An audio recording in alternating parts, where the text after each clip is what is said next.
কি গো মান্নান ভাই, কি করছো এখানে তুমি বসে? আরে বসে আছি, দেখো ফকলিং খারাপ হয়ে গেছে, ফকলিং ঠিক করব।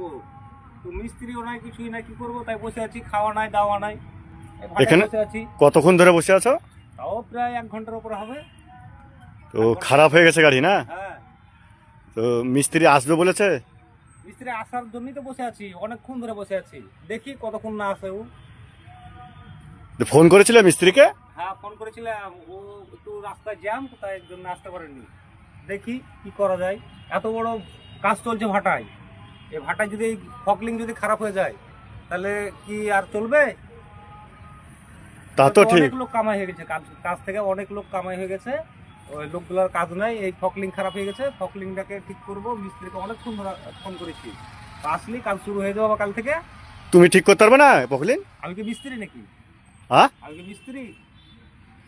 তো তুমি চালাছো বা তোমার ভাটাতে আছে, তো তুমি শিখোনি কোনোদিন? ও, এসব কাজ হচ্ছে অন্য মিস্ত্রির কাজ, আমাদের কাজ না। তাই তোমার কাছে কোনো ভালো মিস্ত্রি আছে, যোগাযোগ করা যাবে? আমি পারবো, খালি রেঞ্জ নাই তাই।